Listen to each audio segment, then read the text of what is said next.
আমরা স্বৈরাচার হাসিনাকে বিদায় করেছি।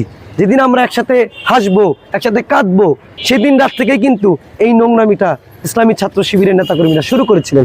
আপনার কি মনে হয় যে একটা বিজয়ের দিনে, একটা বিজয়ের রাতে যারা এরকম নোংরামি করা ছাড়েনি, তারা তারপরের দিন থেকে এই নোংরামি বন্ধ রাখবেন? কখনোই না। এই নোংরামিটা বাংলাদেশের বিভিন্ন ক্যাম্পাসে, বিভিন্ন জায়গায় চালু ছিল। এই যে মব কালচার, এই মব কালচারটা কারা স্টার্ট করেছে?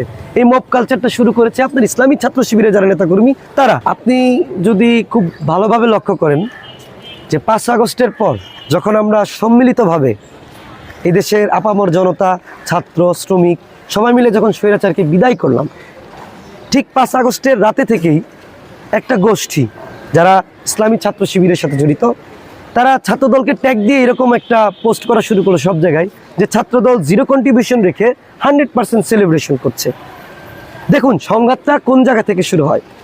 অথচ আপনি দেখুন যে একক সংগঠন হিসেবে বিএনপির শহীদের সংখ্যা কিন্তু সবচেয়ে বেশি, এবং ছাত্রদলের প্রায় 142 জন আপনার নেতাকর্মীরা কিন্তু নিহত হয়েছে, তারা শহীদ হয়েছে।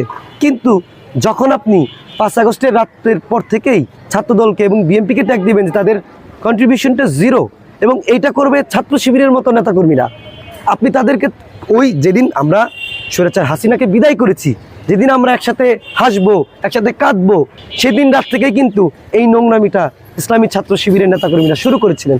আপনার কি মনে হয় যে একটা বিজয়ের দিনে, একটা বিজয়ের রাতে যারা এরকম নোংরামি করা ছাড়েনি, তারা তারপরের দিন থেকে এই নোংরামি বন্ধ রাখবেন? কখনোই না। এই নোংরামিটা বাংলাদেশের বিভিন্ন ক্যাম্পাসে, বিভিন্ন জায়গায় চালু ছিল। এই যে মব কালচার, এই মব কালচারটা কারা স্টার্ট করেছে? এই মব কালচারটা শুরু করেছে আপনার ইসলামী ছাত্র শিবিরের যারা নেতাকর্মী তারা।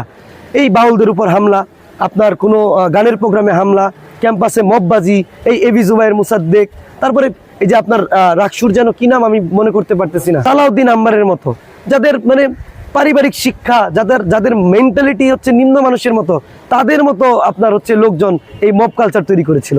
তো যারা মববাজ তারা তো সব জায়গায় যে মব করার চেষ্টা করবে। তো 12 তারিখের পর গণতান্ত্রিকভাবে সরকার নির্বাচিত হয়েছে এবং আমরা গণতন্ত্রের পথে যাত্রা শুরু করেছি। কিন্তু এই গণতন্ত্রের যাত্রা অনেকেরই পছন্দ হয়নি, কারণ তারা অতীতের নাই, তাদের যে মবতন্ত্র কায়েম সেটা করতে পারছে না, যেখানে সেখানে হামকি দামকি দিতে পারছে না। ক্যাম্পাসগুলোতে গণতন্ত্রায়ন শুরু হওয়ার পর থেকেই শিক্ষার্থীদের যে ন্যায্য অধিকার সেটা কিন্তু স্টার্ট হয়ে গিয়েছে, এবং বিভিন্ন ছাত্র সংগঠন কিন্তু আপনার যে অধিকার জায়গায় মানে আপনার কথা বলার অধিকার সেটা কিন্তু ফিরে পাচ্ছে। কিন্তু এটা ইসলামী ছাত্র শিবিরের নেতাকর্মীদের পছন্দ হচ্ছে না। তারা বিভিন্ন গুজব, নোংরামি করার মাধ্যমে, ব্যক্তিগত আক্রমণ করে, চরিত্র হনন করার মাধ্যমে আপনার বিভিন্ন ক্যাম্পাসগুলোকে অস্থিতিশীল করতে চায়। কিন্তু আপনি দেখবেন সেটাতে কিন্তু তারা পারছে না।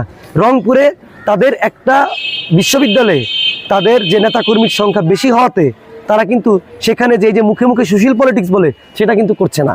তারা সেখানে রড নিয়ে, অস্ত্র নিয়ে, আপনার রামদা নিয়ে ছাত্রদলের নেতাকর্মীদের উপর হামলা করে।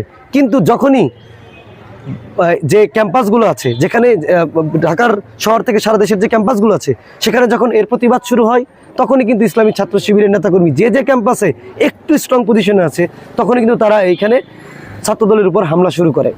আমরা ইসলামী ছাত্র শিবিরের নেতাকর্মী যারা আছে তাদেরকে একটা কথাই বলতে চাই, জুলাইয়ের পর থেকে আপনারা বেইমানি শুরু করছেন, জুলাইয়ের পর থেকে আপনারা ছাত্র সংগঠনের মধ্যে বিভেদ তৈরি করছেন, জুলাইয়ের পর থেকে আপনারা আত্মপ্রকাশ করেছেন, জুলাইয়ের পর থেকে আপনারা জুলাইকে বিক্রি করছেন। এই জুলাই বিক্রি আমরা করতে দেব না, কারণ এই জুলাইয়ের যে রক্তের দলিল সেটা বাংলাদেশ জাতীয়তাবাদী ছাত্র দলের, জুলাইয়ের যে রক্তের ইতিহাস সেটা বাংলাদেশ জাতীয়তাবাদী ছাত্র দলের এবং সাধারণ জনতার।